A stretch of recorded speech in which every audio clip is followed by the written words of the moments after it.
Hello and welcome to Things Musicians Don't Talk About with your hosts Hattie Butterworth and me, Rebecca Toll. Within our vibrant musical world, it can often feel that the struggles and humanity of musicians is lost and restricted. Having both suffered in silence with mental, physical and emotional issues, we are now looking for a way to voice musicians' stories, discuss them further and to connect with the many others who suffer like we have. No topic will be out of bounds as we're committed to raising awareness for all varieties of struggle. So join me, Hattie and guests as we attempt to bring an end to stigma by uncovering the things musicians don't talk about.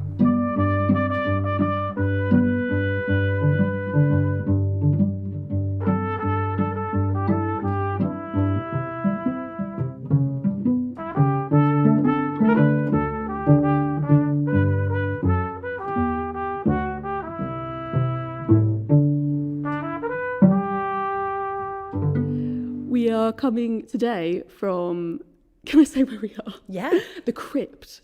The of crypt. St Clement Danes Church on the Strand. Very fancy. Yeah. Feels like a big outing for us. It does, doesn't it? It's either usually my house or your house. Or someone's weird house, yeah. or somewhere weird, or somewhere where there's a Hoover going on. But anyway, it's lovely to have you with us, Kate Kennedy. Hi. I was going to get your name wrong then. It's alliterative. Once you've got the K, you're pretty much there. So. Yeah, Kate Kennedy. Hi. Do you like to be known as Dr. Kennedy? No. Dr. No, Kate. no, no. Dr. Kate? Dr. Kate is a BBC thing. No. Kate Kennedy is fine. Okay. That'll do. Well, it's really great to be speaking to you today. I mean, it's kind of hard to for me just to summarise everything you do. So I was going to get you to do it. Oh my goodness. I can't remember. I was like, author, writer, cellist, academic, Unfocused broadcaster. career summarises it nicely. It's so cool though, because yeah. Before we pressed record, Hattie was just saying that she'd copied and pasted your Wikipedia page into the notes, and you were saying, Kate, that you hadn't read it, so it would be quite funny to read out Oh my goodness, who it'd be a form of Wikipedia, torture. who it thinks you are. Yeah, well, I'll compare the Wikipedia to what you explain yourself to be. But can you just give us? This is like a really awful. This is your life. Yeah. Can you give us an overview of kind of what the work is that you do, Sure. who you are, and Sure. all of that sort of thing. So, well, interestingly, thinking about who I am largely a biographer. So I spend most of my working life thinking about who people are and how they define themselves. So this is a useful act of self-reflection. I started off life as a cellist. I studied in Cambridge and London. I also read English, and so I've always had a bit of a split personality disorder between English literature and music. At one point I had two CVs, one as a Baroque cellist and the other as someone who talked about First World War poetry, and that's a hard career plan to make sense of. But I've spent my academic life working as a lecturer at Cambridge and now at Oxford, between English and music, thinking about the connectivity between the two, basically. And for the last decade or so, I've very much been interested in biography and particularly how we sit a life story alongside the work. And for music, that's quite interesting. You know, if you've got a symphony and you've got a life, how do you write usefully about the two without superficially slapping one on top of the other? So that's where my interests are, but I'm still playing freelance at various points of my life, much less various other points like now all the time. And I've written a lot about the 20th century music and literature. That's my area. And I've broadcast for Radio 3 and Radio 4, but mostly Radio 3. And what's this? What's this I hear What's about? this I hear about? The Oxford Centre for Life Writing. Yes. Yeah. Oxford Centre for Life Writing, OCLU, which is how we've become known because it's That's so Oxbridge. too long. It's so Oxbridge. It's such a love silly that. name for anything. So it's a wonderful research centre. It's based at Wolfson College, Oxford, and it was founded 11 years ago now by the greatest living biographer, Dame Hermione Lee, who is my dear friend and colleague when she was the president of the college, and so it's really her baby. And I took it over a few years, well, 7 or 8 years ago now, and I work very closely with her. And we have an international community of writers and scholars, everybody who thinks about lives, whether it's as an opera librettist or a novelist or someone writing their memoir, all kinds of different projects and lots of students. And we do huge amounts of outreach because understanding who you are and how to learning how to articulate that can be a very therapeutic exercise. So unlike most other areas of academia, we have a huge outreach potential. Wow. So that's really fun. So it's not just life writing from the perspective of biography, but also from autobiography, would you say? Totally. Yeah, absolutely. Wow, Autobiography, memoir, drama. I'm particularly interested in dramatised recitals. Any way of putting the life and work together in an interesting, creative way and shedding light on it. That's what we're about.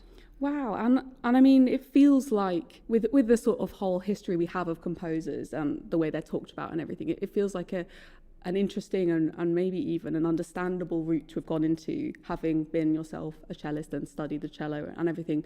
I was wondering if you could tell us a bit about your earlier life as a cellist, like Wells Cathedral School. How was that whole experience for you? And well, so I was the first generation in my family to go to university. I was a shocking geek as a child. I was from a pretty rough bit of inner city Bristol. And I taught myself classical music through listening to Radio 3 and writing it all down and memorising it. You imagine the spellings of things like Shostakovich when you heard it on the radio. So and I used cute. to, it's so dweeby. and I used to live in Bristol Central Library and tape all their records and memorise them all, and with absolutely no frame of reference at all as to what was good music and what wasn't. wow. And so I became obsessed with classical music and adored it and wanted to just drink it all in and presumably got to a fairly decent level of knowledge and was a cellist.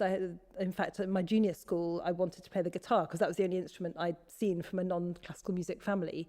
And the headmaster said, well, I'm afraid there isn't any space in the guitar group, but a cello looks like one sideways, so here's a cello. And I'd never heard of a cello. And I loved it. And then found out about Jacqueline Dupre through the library and kind of fell in love with her and wanted to be her, except ideally without the tragic early death. And we can hope.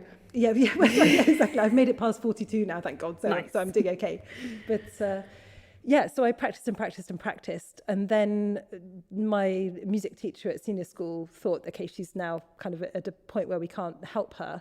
Took me to the Royal Academy because he'd studied there to play to David Strange, who was the head of strings at the time, who said you should be at a specialist music school. So put me in touch with one of his pupils there. So I started having lessons privately with a wonderful cellist called Alison Wells, appropriately at Wells Cathedral School.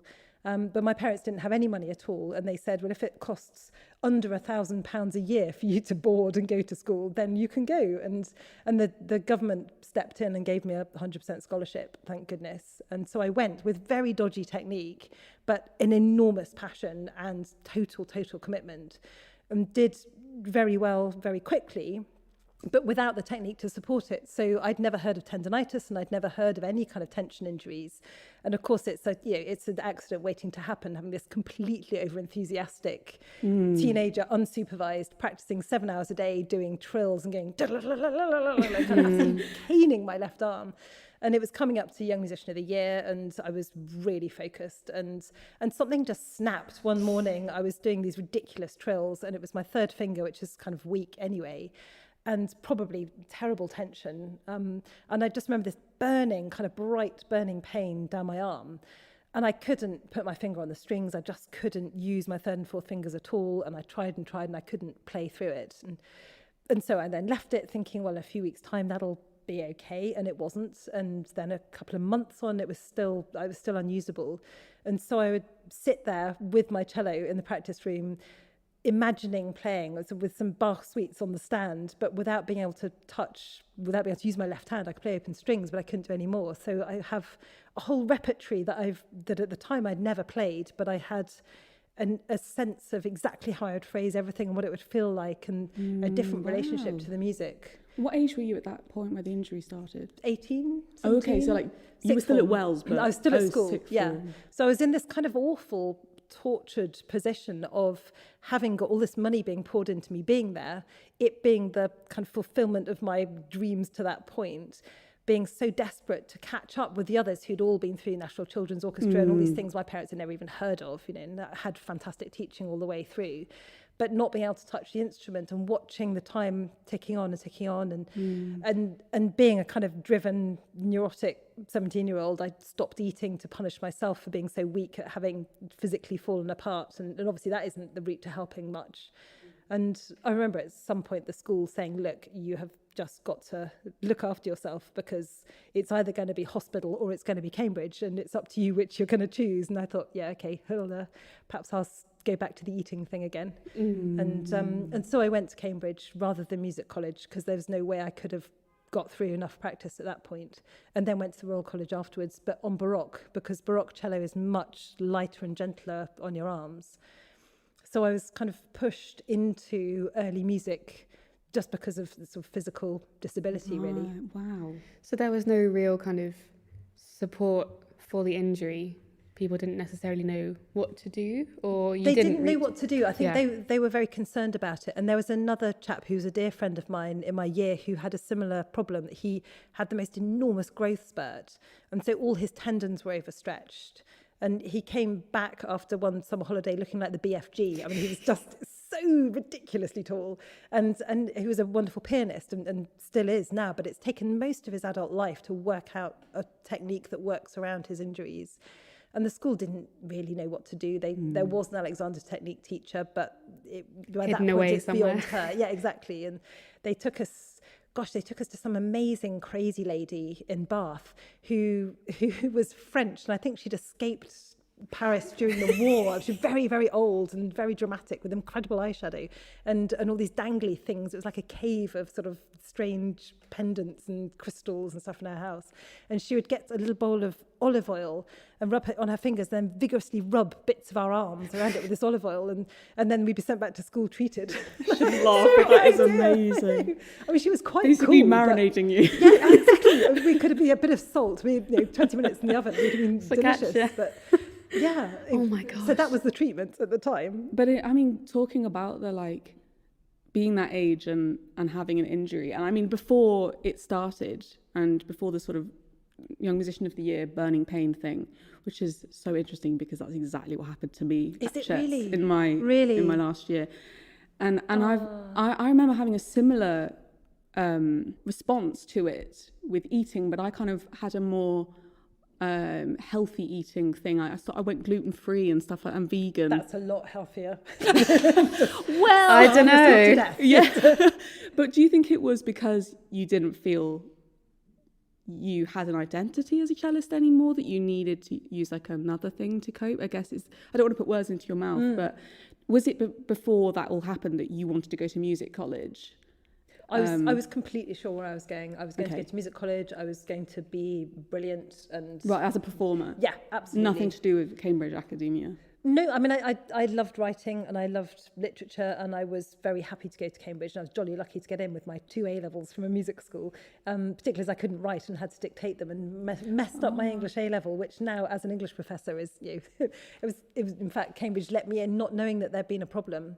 And that was incredibly fluky. Otherwise, I think my life would have been very, very different, because being able to go to Cambridge set me on a completely different path and has meant that academia and being a writer has been open to me.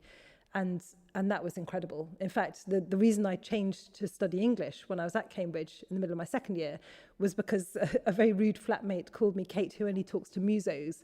And I thought, God, they're right. I can only relate to classical musicians, which is what 0.0001% of the population. I need to get a second level to my personality. And so I changed to do English because my whole life was about music. All my identity was in music. So now in my 40s, I sort of returned to this strange split in my identity at 17 or 18, where in my head I'm a musician, but actually, on paper and in person, I'm an academic, I'm a writer, I'm doing English, and my life is in a different place. And so the book that I'm writing now, called Cello, A Journey Through Silence to Sound, takes this moment of split, and I kind of identified it, really sort of articulated it to myself only very, very recently. I've completely ignored this and spent a lot of my career focusing on other people's lives and writing other people's biographies, and not necessarily as a displacement activity, but because that's what your PhD is, and then that's what your book is, etc., and never really stopped to think, well, hang on, I was a cellist once. I remember that being quite important to me. And so just a few years back, I was having some publicity photos taken, as you do for literary festivals or whatever. and sitting there and feeling all gauche and smiling and turning this way and that and kind of wanting it to stop. And then the photographer said, go and get your cello because, you know, that would be interesting. And I said, well, I'm not really a cellist. I'm not going to be doing a concerto.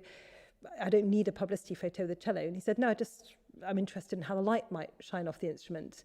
So I did. And as soon as I had my cello and I was noodling away, playing Bach and just messing around, I was absolutely happy in my own skin. And under the lens of the observer, I had my shadow back and I had my silhouette complete. And for me, that was the moment where I thought, even after all this time, even after all the stuff that I've done, after the unfocused, odd career that I've potched together, as you summarised at the beginning, you know, what am I, academic, broadcaster, writer, who knows, stuff to do with musical literature, I still feel that I'm a cellist, even against the odds.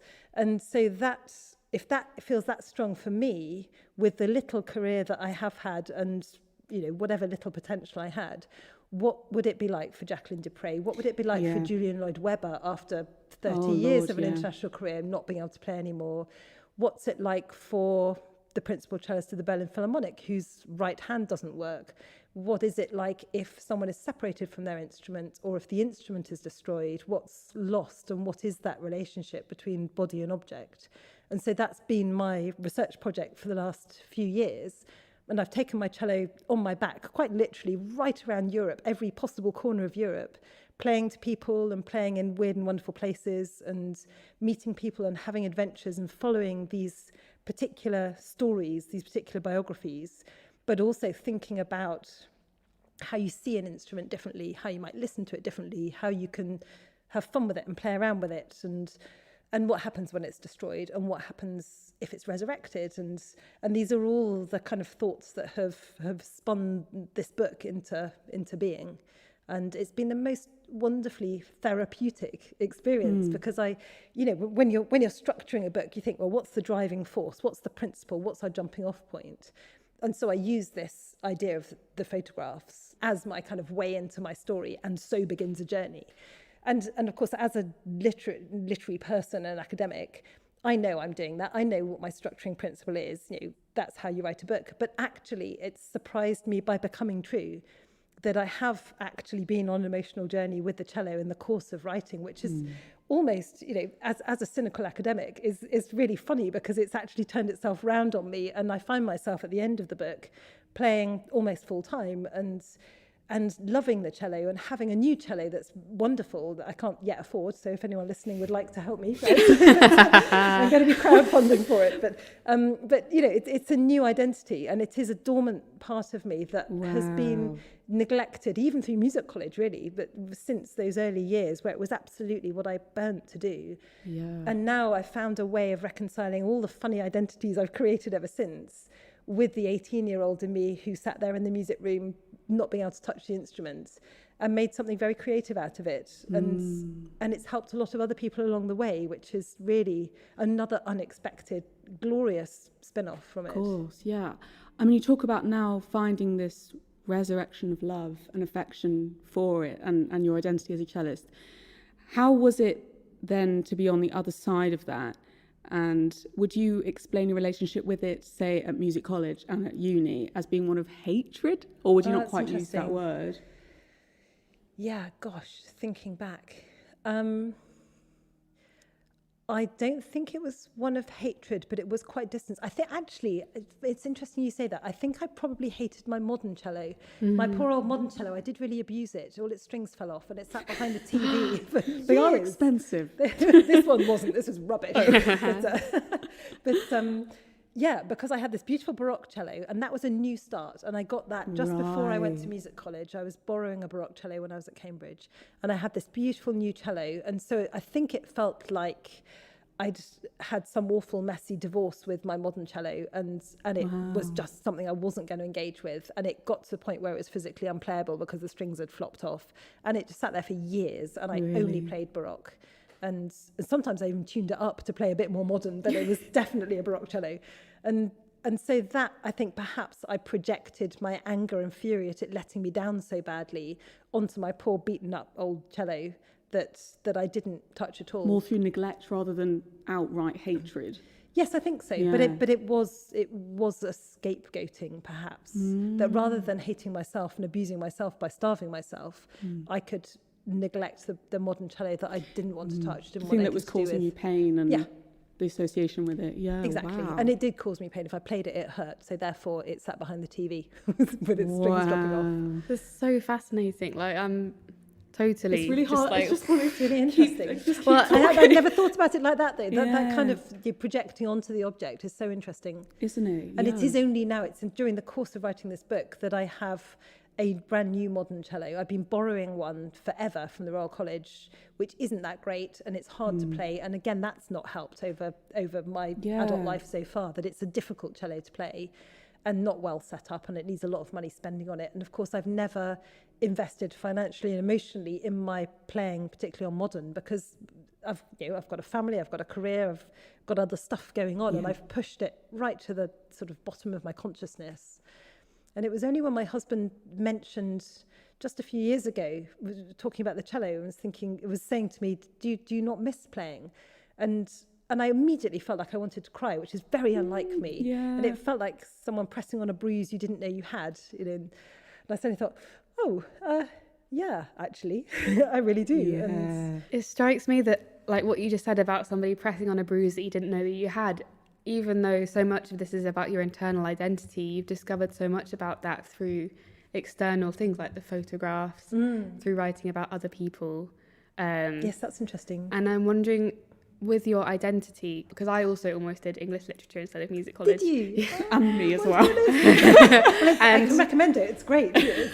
But there was such a feeling of like, I can't let anybody know from my English life that I'm actually a musician. Yes. And I can't let anybody in my music absolutely. world know that I'm considering English. And even when I got to music college, because I did trumpet and harp, I was like, I can't let anybody, like I had to have like different websites, or like I can't have both of my identities side by side, otherwise it will compromise both of them. Yes. Did you have that at all? Absolutely, and I still do. Yeah, I have colleagues at Oxford who have no idea that I ever played a cello. Probably less so now, so I'm about to produce this great big book called Cello, which is a bit of a giveaway. But even having, I think one of my graduate students did my website, and he's put the picture of me playing the cello, which is from this photo session, on it. And when I saw that, I thought, oh no, that's not right. I'm not a cellist. That shouldn't be there. And then as it happens, I'm now writing a book about the cello, so it stayed. But it struck me as wrong and in the wrong place and not part of that public narrative. It is a really lovely photo, though. Thank you. I can understand why that, because I don't know, like you look so right with it. Yeah, I was so happy playing it. It looks like that, yeah. And also I think because it comes back to a relationship to an object, because it's not about me. Those photographs were about the cello. So I'm happy for it to be about the cello, and I'm happy to celebrate the cello as a body. And in a way, in doing that, perhaps we learn to celebrate ourselves. But it is one step removed. A cello is a barrier between you and an audience, and it's a torso-shaped barrier, and it's one that you hug. It is like a teddy bear or something comforting and concealing, which I don't think singers have. And I think there's a vulnerability about just presenting your physical self and your sound unmediated to an audience. Whereas a cello is, you cuddle a cello on stage, and it is like a partner. Unless it's causing you pain. Exactly. And then it's an abusive relationship. Yeah. I guess as a broadcaster, though, and this is what I've enjoyed about the tiny bit of, if you could call this broadcasting, I don't know. This is broadcasting. You've got a microphone. We got microphones. Look at you go. Got an interface over there. Yeah, okay. But that's what I have liked, is that with my performance anxiety and things, I've often spoken about it getting in the way. The cello got in the way of sometimes of me feeling I can express myself. So I'm just wondering, did you find ever that broadcasting and academia was in any way a relief, or was it always just a sort of, I can also do this? No, it was such a relief. It was such a relief. And I find it so easy to gabble live on the radio, because when you put your finger on a note, it's either an F sharp or it's not, and it's out of tune. Particularly with Baroque, there's no vibrato to hide behind. Whereas when you waffle on like this, you can talk nonsense, and then you can say, so in other words, it's what I mean to say. Yeah.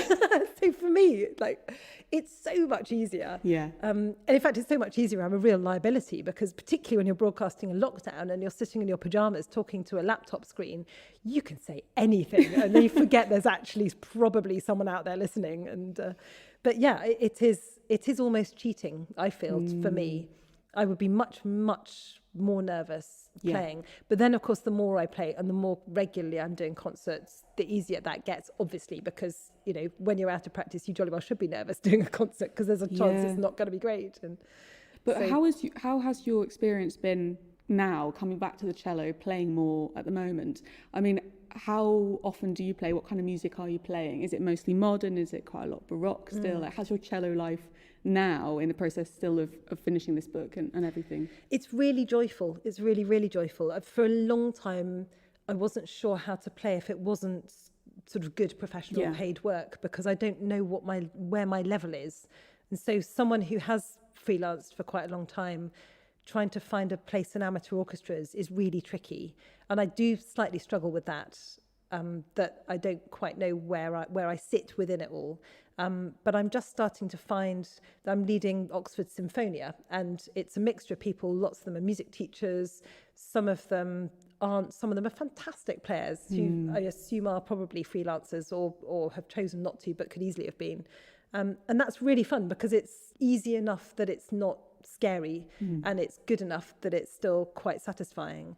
And I can feel myself every concert just growing as a player and being very physically free, and that's great. And there's no pressure on it, you know. And then the odd freelance gig, which will be anything, you know, Duraflay Requiem, Messiah, whatever, just normal freelancey work, feels absolutely fine. And in each one, I can feel myself kind of creeping up a little bit more to where I was, and finding it less complicated. I've remembered how terrible my sight reading is. Yeah, I did Stravinsky Dumbarton Oaks the other day, and my goodness, counting. That's hard. It's really hard. Yeah. It's really hard. So that I've forgotten, because when you're playing Baroque, it's generally guessable, which really worked for me. It's also interesting that you say your sight reading's not so good, but then you spent so much of your time in the library transcribing. Yeah. It's like, it's funny, isn't it? But rhythms I'm appalling at. I mean, I'm dyscalculic, so I will reverse and flip rhythms. Okay. Oh, me too. Hopeless, absolutely hopeless. I didn't know there was a word for that. Yeah. And I've only known that because my 10-year-old and my 17-year-old are both massively dyslexic. My 10-year-old's at a special school. And they've got it from me. It's an unhelpful gene, I think, that I've passed on. Or not. But who knows? Who knows? But it is no help for counting, I can tell you that. Wow. There is no way you could spend that as an ability, because it isn't. It's so interesting. Like, I'm smiling because it's just interesting that you, even now, you kind of want to put yourself in a box of like a level. Yeah. And that's interesting, isn't it? I'm just like, you've gone through so much sort of adversity with your injury and everything, and it's still like, oh, am I at the right stage? Am I not good enough for this ensemble? Am I not? Yeah. And that's so much of what, like, it's such you a felt regression. at You're music right. school, isn't it? But I have arrested development, because for most of my 20s and 30s, I mean, my 20s I was playing freelance, but for most of my 30s, I had babies and I had this academic career expanding, and a lot of radio work and lots of writing, and there just wasn't time to play unless it was going to earn enough money that I could cover the childcare, for instance. I mean, practical reasons as well as emotional. And so I think in my head, I am still early 20s as a player, and I am still thinking, is this the right ensemble to be playing with? Is this where I should be? But of course, all my colleagues are running major European opera houses or are fantastic soloists. And so there is that weird disjunct that you know, my friends are all fantastic principals in big orchestras, and yet there I am playing with amateur groups, and in my head I'm a cellist, but I also know I'm not, you know. And on one level of that, you know, when you were maybe at Wells that you wanted yourself to be, or exactly. Sort of and I was on the same trajectory, and mine's gone on a very crazy journey, whereas theirs has stayed going straight ahead, or not, as the case may be. I mean, that is also really interesting. Yeah, and I think it's happening more and more as people realise that actually being a musician doesn't have to be linear. I think it's one thing we say all the time, and I think, Rebecca, especially, you've been someone that's always been okay about having quite a few things, quite a few interests. Yeah, I mean, sometimes to my detriment. Maybe. But like, that's so freeing for me to know that you're so okay with that, like just intrinsically okay, because I think for so long I was like, I have to just be obsessed with the cello, and there's nothing else in my life is allowed. But you're sort of like, you've always sort of had either running or like can make money yoga or but Thank I you. wonder whether it is also a generational thing, or whether it's a Maybe. music school thing. That for me, the idea of diluting anything about what you do, it's about being a fantastic, brilliant soloist, and diverting into writing reviews of theatre productions or writing books or using music in a different way is missing the point always. You have to be practicing, you have to be pushing yourself. And that was my mentality. And I don't know whether it was a generational thing because perhaps careers were more linear. I mean, this was this sort of mid-90s, or whether it was just me, or whether it's a specialist music school and it was perhaps my background that I had got this incredible, huge break at a formative age, and I desperately wanted to make the best of it, so I wasn't going to dilute it with other stuff. And so ever since then, my meanderings around expressing myself to do with music and literature have felt to me quite unfocused, almost until now. And I find that I almost build my career backwards, that I can make sense. So now I have a career talking about literature and music in the 20th century. And sometimes that's writing a book, sometimes it's making radio documentaries, sometimes it's performing on stage. It makes sense of my cello CV, like you were saying, Rebecca, these kind of two different identities, and my literature CV. And now I can make a virtue of it, but it's taken till now to look back and go, yeah, I totally meant to do that. That was a plan all along.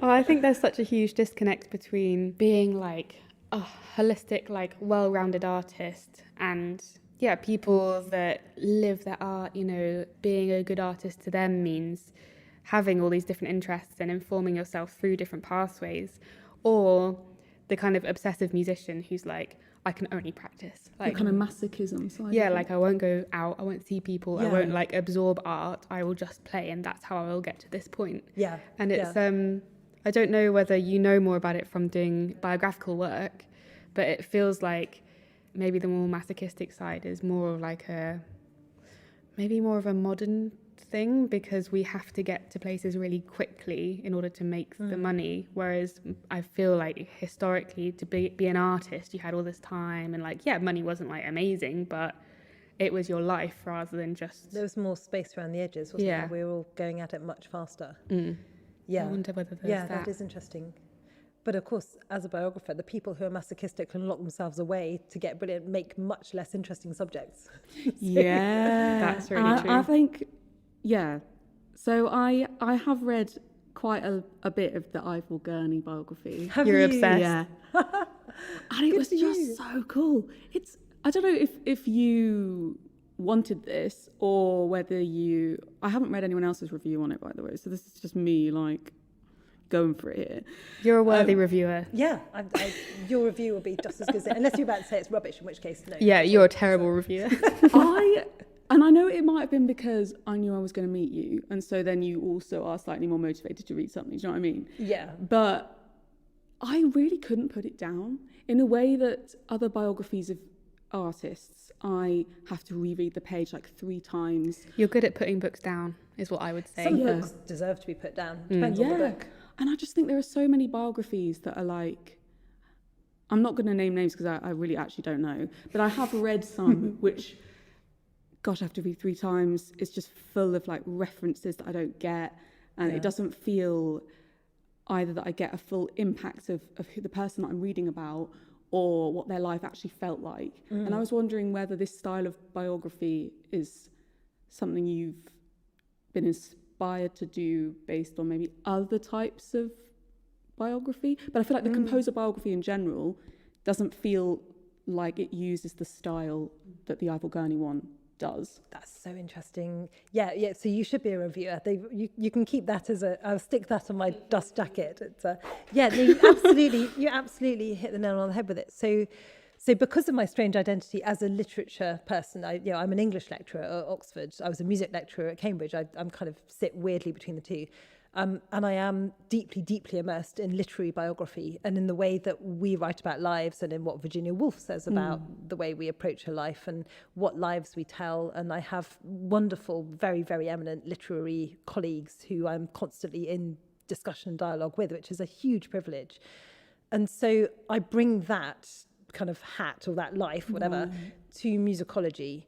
And they are different worlds. And it is really interesting having one foot in an English faculty and one in a music faculty, because the way, as you say, the composer biography has developed is nothing like the kinds of debates that we have in English. Yeah.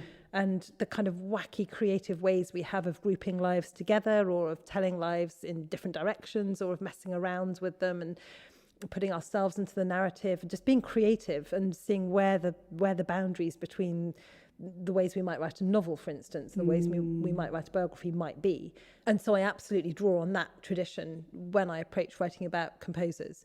And there is a whole world of exciting projects to be done, animating the lives of composers and finding different ways to tell stories. And it isn't, I don't want to be, I don't want to say musicology is 40 years behind English literature, because it's not a race. And as you say, we shouldn't put things in boxes, but its concerns are different. Yeah. And I'm really, really interested in how we make those lives more readable, or just making the writing more artistic. Yeah. Making it a work of art to tell those stories. That is literally what I couldn't believe. I'm a bit of a 20th century music geek. Oh, cool. I've had a big obsession with Elgar for a long time, and Walton and Britain, and anyway, it's another thing. It's another side of my life. But having those interests and having read the biographies of Elgar many times, and Britain, and blah, blah, blah, it was never something that I wanted to read. Yeah. Whereas I feel like the style with the Gurney biography, it was always something I wanted to go back to and read and read and read. Well, then it's done its job. That's exactly, you be exactly who I'm writing for. Someone who has an interest in music and 20th century music, but it's a book they actually want to read. Because with the Elgar ones, it was like, I ought to read this because I'm interested in him and I really want to get to know more about him, but bloody hell, it's so fucking boring. Well, I feel like so many of those biographies are something you said about the framework is the pieces of music that they composed, and it's just like filling in the gaps between or something, and it's like, well, that's not really that exactly interesting. Yes, gap filling. And actually, when you start writing a biography and try mapping that out, you have your washing line of events, your sort of timeline of the life, and then you have your washing line of pieces. And they don't fit together really well. How do you say what he had for breakfast on the Tuesday in which he finished writing Symphony No. 3 and make that interesting, or make it in any way a kind of linear narrative with a drive behind it? It's jolly difficult. So you have to find different ways in.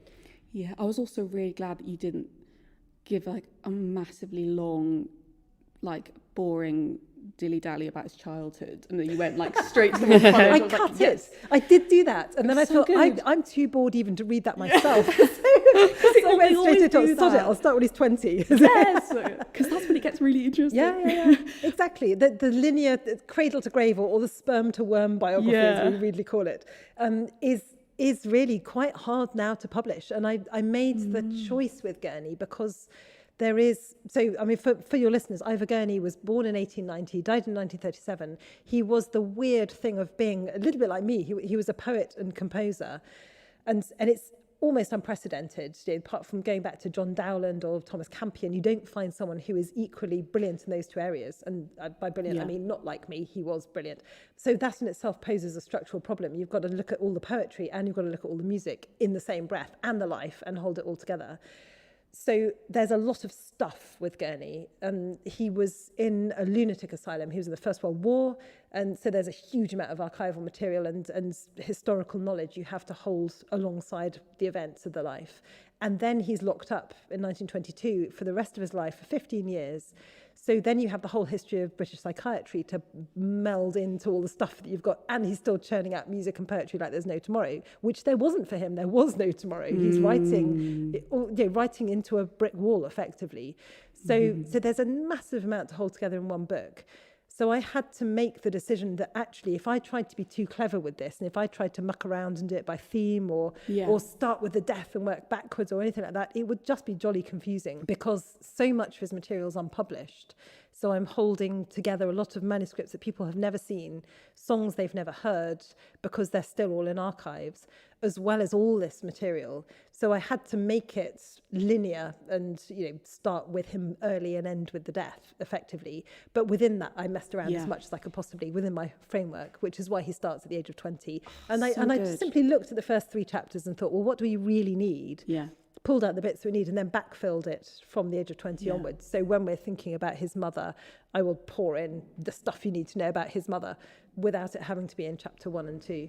Well, they do always say, like, don't start your biography with, I started the trumpet at the age of 7. Or, well, what's worse is my great-great-great-great-great-grandfather played the trumpet, and then let me tell you about his sons and cousins, and then let me tell you about theirs. And Seriously, by which please. time you've lost the will to live. Yeah. But, 2 questions after you. Really? The lady. Yeah, go for okay. it.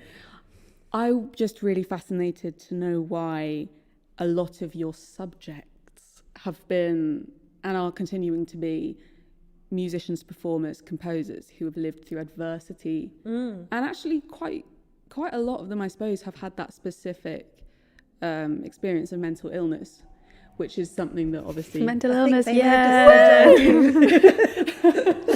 That's quite funny. Mental illness. Sorry, go on.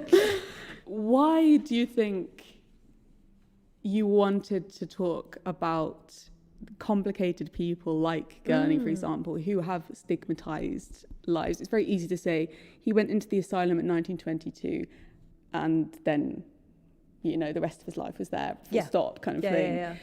There's so much more to it than that. Yeah.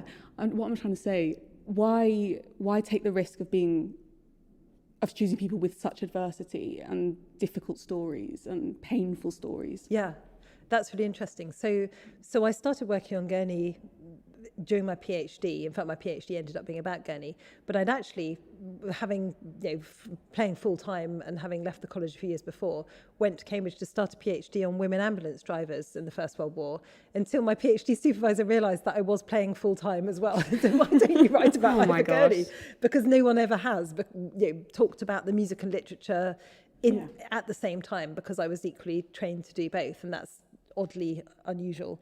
So that's how I ended up with Gurney. It was just that it actually makes sense for me as someone in an English faculty who is a professional musician to look at Gurney if I'm interested in First World War poetry and First World War writing. So that's how I ended up with him. It wasn't that I was drawn to the stigmatized, damaged life. And yet I became obsessed with the asylum and spent years and years leafing through medical case notes and through the British Medical Journal and tracing the experiments that they did on some of the patients. And Gurney was given malaria at one point, and I can track it through all sorts of different reports and extraordinary things, and became really, really fascinated by it. And I'm very, very interested in how people identify themselves against enormous odds, who you are. If the asylum says you're patient number 4,260 or whatever it was, how you maintain that you are in fact Ivor Gurney and you are a poet and you're a composer, and how you write that identity into being as a form of self-preservation, effectively. But it kind of segued into that. Wow. And I think also it's hard to find lives that aren't complicated. I don't think I seek them out. What I found really fascinating with this cello book is that I thought this would be a book that would be joyful and exciting, and it seems to be all about the Holocaust mostly. It's really bleak, and it is, there are wonderful, joyful things in it and lots of fun encounters and adventures, but I am automatically drawn to stories of war and stories of destruction or surviving against the odds, and that is fascinating. And a therapist would have a lot of fun with that at great expense, I imagine. But there I was thinking I was writing about the cello. There I am in Auschwitz. It's quite something. But I think perhaps if I were to be more philosophical about it, that when you are pushed to your limit, whether it's in the trenches or in a concentration camp or in an asylum, everything becomes in stark relief. Your relationship to your instrument, your relationship to your craft, to your identity, to whatever it is, has to be held up and held onto.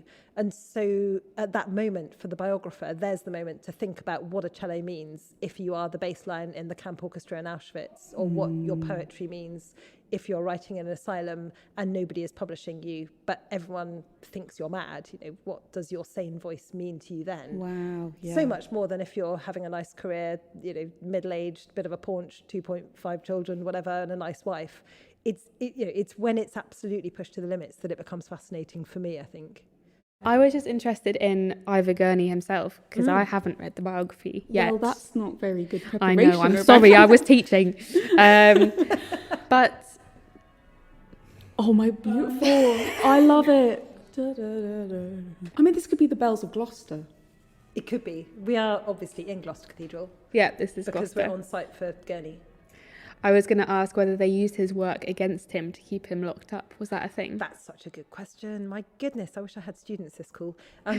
So, yes, it was. And I don't think they meant to, but they do. So one of the things that's really chilling that I read in the medical notes, which are written by his doctors whenever he's seen and assessed, and they make a little record of it, were that they would put symptoms alongside the facts of his biography, which of course for me is completely fascinating because the responsibility as a biographer is how you present the facts of a life in a shape that has some integrity to it and that perhaps the subject would relate to if they could see it.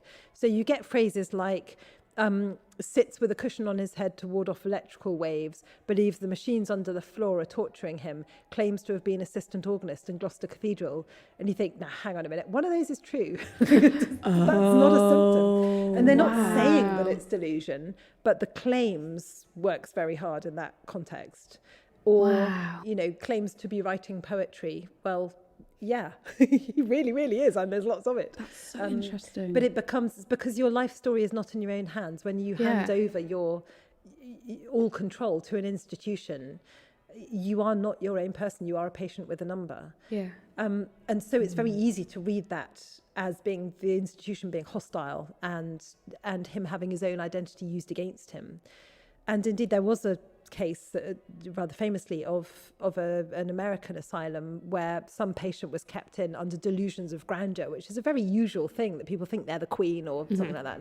And he believed he'd been a famous composer and a famous pianist, and he was in an asylum till he died. And then a couple of years later, they're clearing out some boxes and found the programs of all his concerts. And you know, and I don't think he was in an asylum because he claimed he was a pianist, but it had become a symptom. His pre-patient identity and his patient identity, it's sort of, you know, one casts doubt over the other, effectively. Yeah. So it is fascinating.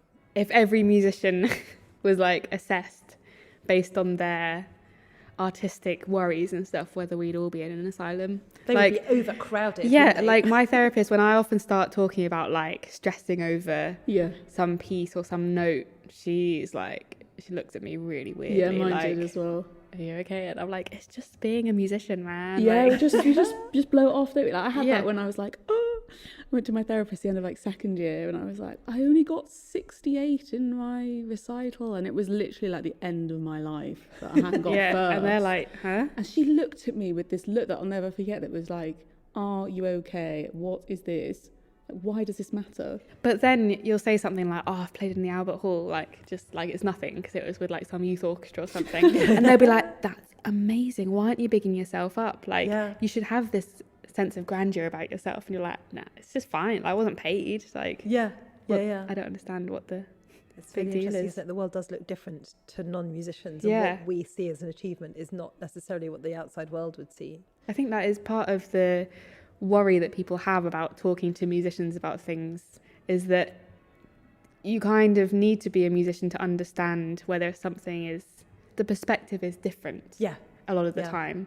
But then that alienates us from non-musicians. Yes. And so in the case of asylum doctors or whatever, it's like, surely you'd need to be a poet or a musician to analyse this person's work to decide whether they were actually mad or whether they were just artistic. Yeah, and who gets to make that decision? And the only moment where Gurney's condition seems to improve in the asylum is when a very junior doctor who just qualified in Edinburgh comes to the asylum for his very first job, basically. And he was a flautist and very interested in poetry.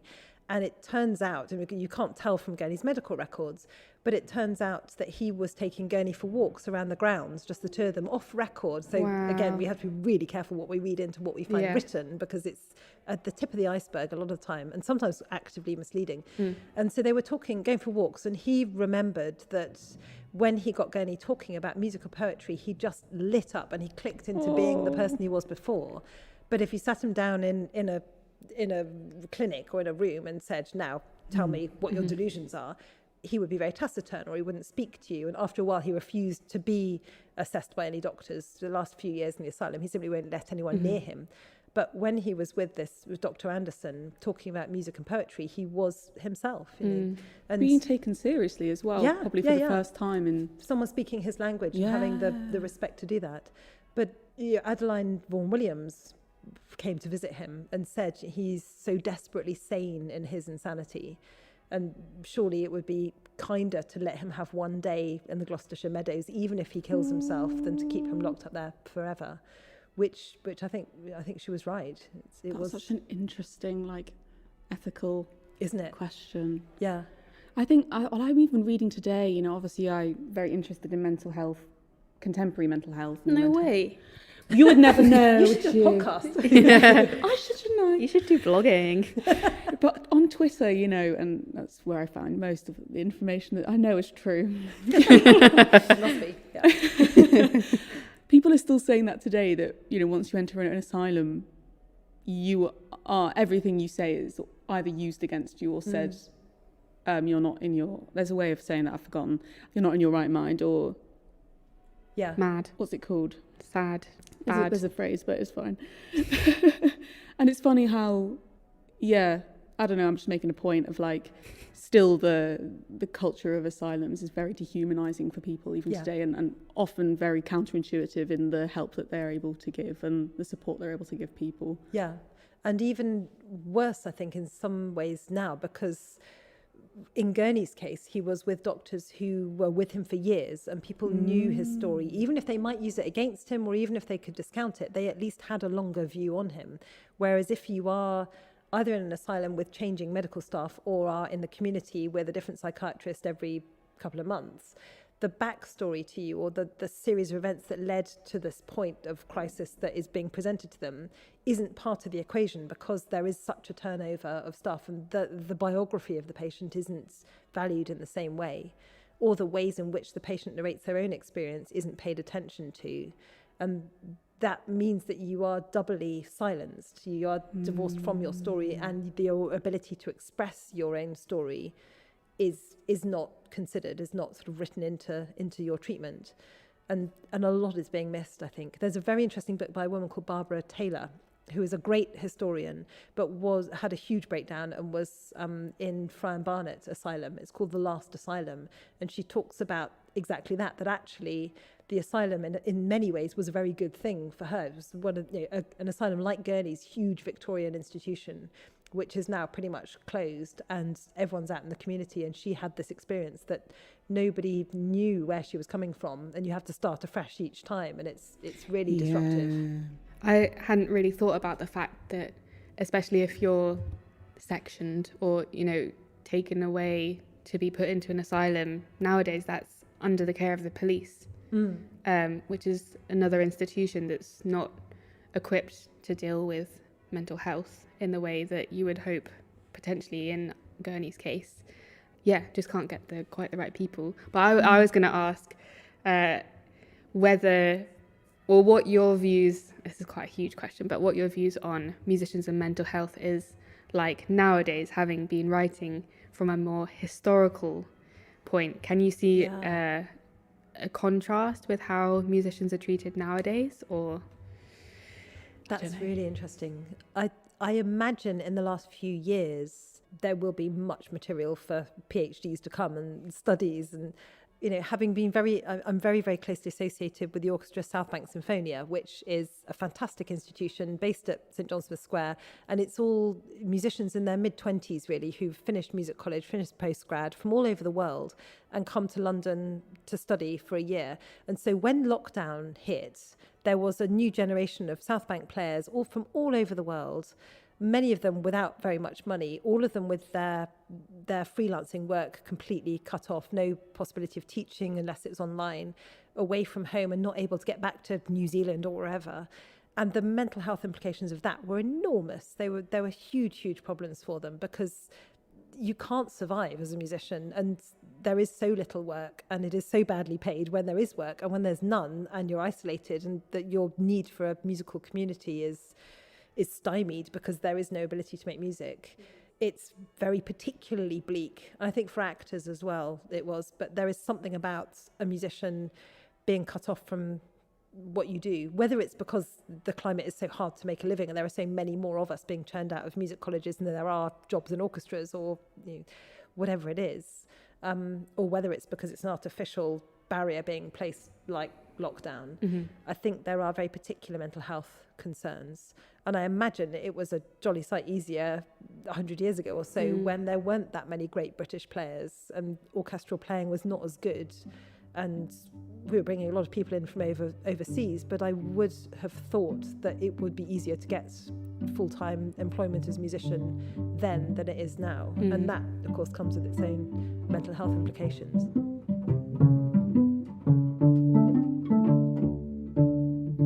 Are you looking for a no-nonsense topical arts and culture series? Do you want to hear real arts professionals discussing hot topics? Twice a month on The Culture Bar, we discuss topics such as LGBTQ+, climate change, diversity, technology and politics, getting under the skin of the arts world and making real change. Featuring passionate and knowledgeable guests, in each episode we try to breathe new life into the arts, discuss alternative views and shine a light on murky situations. So if you want to find out more about the real arts and culture world, The Culture Bar is the podcast for you. I really want to know about the book Cello, as much as you can tell us, because I can't wait. So exciting. In terms of covering these cellists who have been through difficult things, you've been through your own struggles, how do you look after your own mental health while going to Auschwitz, while delving into people's lives? Jacqueline du Pré's end of her life, and even before the end of her life, wow, that was depressing. I spent quite a lot of time when I was out in Auschwitz watching Emily in Paris on Netflix. Oh, that helped. Yeah, fair that enough. was quite a contrast. No, seriously, though. Yeah, gosh.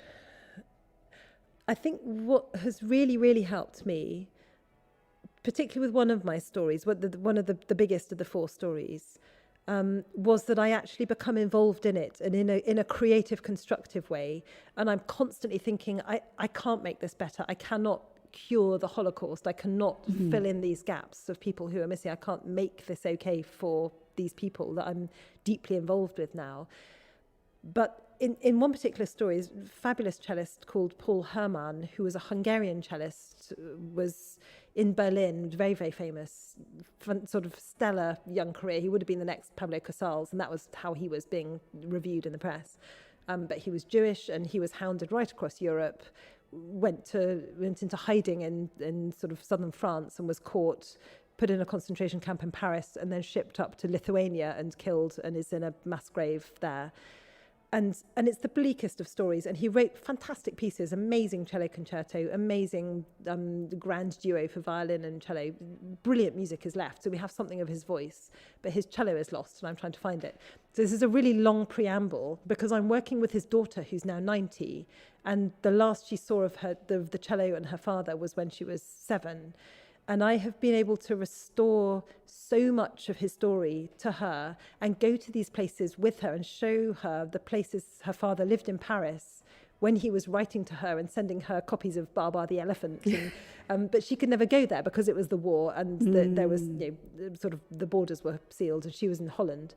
And I can tell her bits of his story, and I can talk to her about his music and help edit the manuscripts and help get it out there, get it performed. And it's meant that she, having not wanted to talk about her father until her 80s, is now so comfortable with his story and with owning this awful tragedy of her own childhood that just now for her 90th birthday party, she put on a concert of his music and heard some of it for the first time. But 10 years ago, she wouldn't even talk about him. It was too much. Really? And so we've kind of been on that journey together. So for me, while I am in this awful kind of dripping cell in this fortress in Kaunas in Lithuania, where I know that Paul Hermann spent his last night, and I'm there playing the cello in this dreadful space and playing his music and seeing the fields with the kind of bumps, which are these mass graves of tens of thousands of Jewish people, no idea where he is, but I know that he's there. I can make that a creative, positive process. She can never go there, but I can do it for her, and I can write about it, and I can restore something of him, and I can have his music sound in that space, and play for him. And so I think that's the way I do it. Otherwise, and some parts of it are just too bleak. There are things that I learnt working with the archivist in Auschwitz that I can't bring myself to write because they're just too awful. And areas where I can't go, one of the people I'm writing about is Anita Lasker-Wallfisch, who of course is very well known to people, not only as Raphael Wallfisch's mother, but because she was the cellist in Auschwitz. And so I'm very interested in that relationship between instrument and this very extreme situation. And I feel when I'm talking to her that there are doors that are simply locked, and she, with great graciousness and great generosity of spirit, will lead me down a corridor, and I am jolly lucky to be there with her. But these doors are not for me to open or even to ask about. And so she's got the boundary almost for you. Yeah, because she has to, because she can't survive unless she delineates the past and the present. Yeah, wow. So I'm privileged to go on that journey with her. Wow. And in terms of when it's out and all of this? So it's almost finished. It's about to be given to Bloomsbury, who are my publishers, and it should come out within a year. So cool.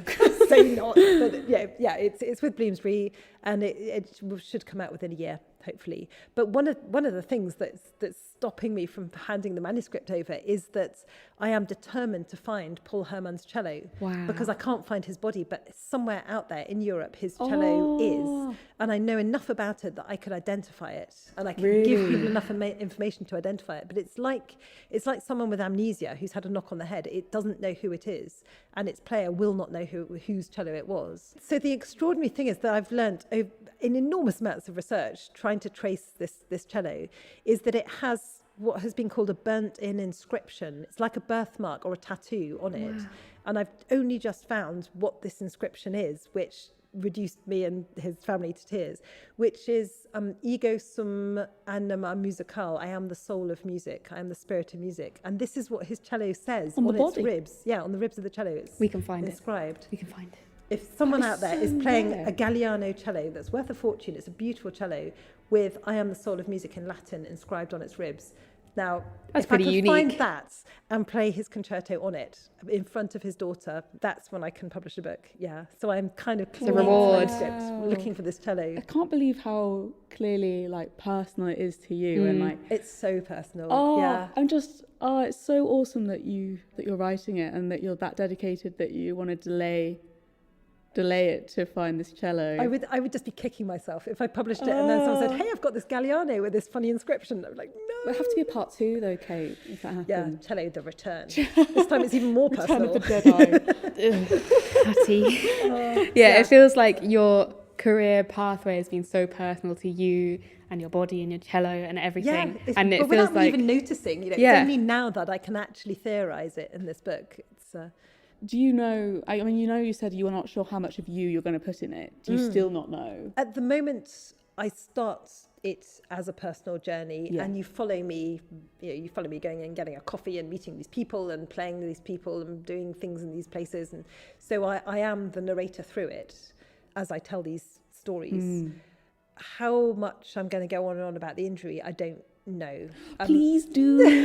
Please do another book. I'm a bit squeamish about talking about myself. It's such a kind of traditional academic biographer thing to not write yourself in. But we talk about ourselves all the time. Yeah, so if you want any reassurance that you should. For me, it has everything that you write has to have a so what factor to it. I have to have a rationale for it. And largely that is a useful structuring principle because it stops you going off on one in a book, Yeah. So if I talk about my injury, it's because it launches an investigation into struggling with cellos or something like that. There is a reason for it being there. It impels more narrative. So I will just sort of meddle with it and see how much of that I need. But it also really, it means you understand what it means to lose a cello. Yeah, I have a way of telling that story that somebody else might not. So that's exactly, and it's a way in. So important though. Like when you were talking about being in a practice room and playing and listening to Bach and sort of wishing you could be playing, it reminds me I know people don't like this film, but you know Hilary and Jackie? Yeah. Where she sat in the room listening to the recording of herself playing and crying. And it's like, I know it's a different situation because she was deteriorating towards her death. This is Jacqueline Dupre. Got it. Thanks. I know it's a different situation, but in many ways, that is such a devastating place to be. Yeah. And you really know what that place feels like. It is.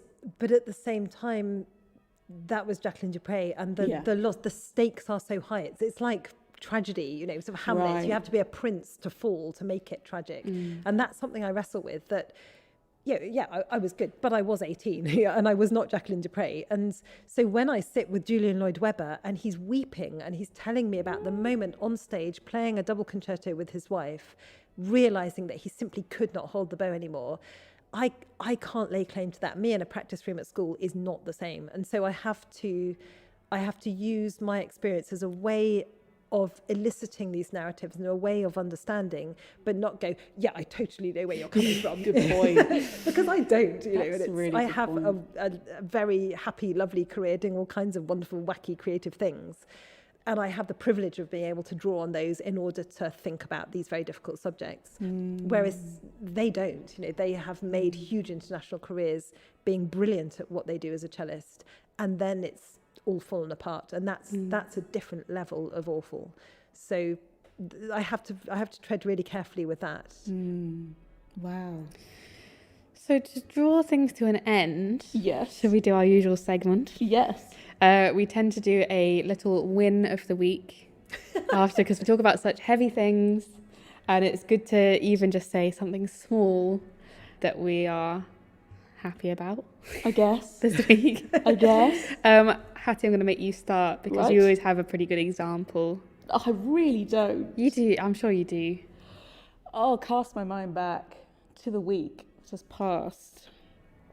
I can start if you want. Please. Okay. Please. My win of the week is putting my prices up for my teaching and finally giving my private students the Musicians Union contract so that like cancellation policies and stuff are... So good that for you. exists. Yeah. Particularly one student I have, he's always 15 minutes late and he often texts an hour before cancelling. So, Wow. but he had the gumption to ask when I'd put this contract in place. He was like, okay, well, you know, sometimes I might be running a bit late with my stuff like in the day. So like, Really? could we have like half an hour leeway either side of the lesson just No, in honey. case? And I was like, No. The contract says. That's really interesting though, because that means you Okay. can't be taken for a ride legally. legally, That's I'll amazing. point to the paper. I'm going to give them a photocopy, in fact, so they can put it on their wall. Yeah. Anybody else? Kate, do you have one? Because I've still... Does it count if your win is next week? Yeah. go Okay. for it. That's a really... we've So never had that before. my prospective win is that tomorrow night I'm going to be left in an empty house for 8 or 9 days with no internet, no children, hooray, and just my manuscript, and all chaos will reign at home, and my poor husband will try and make everything happen along with our lovely. Oh, so you're not going to be at lovely niece. home? No, I'm going to be in a friend's house. They're off on their narrow boat, Oh. empty house, and just the manuscript and nothing else. Brilliant. And I'm not going to let anything else intrude, and I'm not going to do anyone's washing, and I'm not going to answer a million emails and No. teach lots of people, and just concentrate on having an overview of it. Because when you have lots of children and lots of lives, kind of doing a really deep dive into what you're trying to write about and having it all in your head is really, really difficult. So that's a hard-won win. That's huge. Yeah. Are you excited or a bit nervous? Really excited, but lots of things keep intruding on it. Yeah. Yeah. life. I just Never want stops. my brain back. Yeah. just for a week. That makes I don't ask sense. much. That's going to be awesome though. We'll find the cello in that time, don't worry. Yeah, Yeah. with you. Just While let me you're know. gone. Just, That'll be worth turning the little internet to do. on for. We'll find it and burn it while you're gone. Can you imagine? I'm joking. Hattie! I don't have a very good sense of humour, right? No. I really feel like today was meeting you has been a huge win, and it really feels like it because I get really nervous to interview people and to be with people and everything. And actually, yesterday was the first time I was genuinely really excited. It felt like such a win because I was reading all about you and prepping the questions and stuff. She kept texting me. It was so annoying. I was just like, I am so excited to meet this person, and the fact that this has enabled it to happen, and you know, it just suddenly all occurred to me that, like, what an incredible experience, and also, for once, the sort of mental impact isn't so big. It's actually a real excitement and like a real feeling of I'm privilege. really glad. So, Well, it's been really wonderful for me as well. I've thought about some of the things I'm doing in a different way, and it's lovely to have the opportunity to take a step out of your life and think about it objectively and theorise it a little. And so it's been fascinating, and you've both asked such wonderful questions that have really made me reflect on my own work, which is a real privilege. So thank you. Well, aside from being huge a fun. fantastic guest, you've also provided us with 2 venues. We should do a walking tour of London while we talk. Honestly, it's been fantastic. Church crypts. Yeah. And because Katie asked us to do this, if you want to follow us on the social media, we are at TMDTA Podcast on Facebook, Instagram, Twitter, TikTok. Yeah. And also the website is www.thingsmusiciansdon'ttalkabout.com. Amazing. And also we have a Patreon in case you want to hear us do our chatty episodes about once a month, or you can buy us a coffee. £3 £3 a month. And also if you want to crowdfund Kate's cello, Yes, please. or sponsor us, and or where if can there's people someone out there. follow you and the book and things? You can follow me on Twitter. I'm not very good at it, but I am there. I think at Dr. Kate Kennedy or Dr. K Kennedy or something like that. I'm around on Twitter. They'll find you. Otherwise, the Oxford Centre for Life Writing in Oxford, obviously, Wolfson College, Oxford. I'm Googleable and happy to talk. Wow. Brilliant. Most people. Awesome. Well, thank you so Thank you much, so Kate. much. Thank you. Thank you.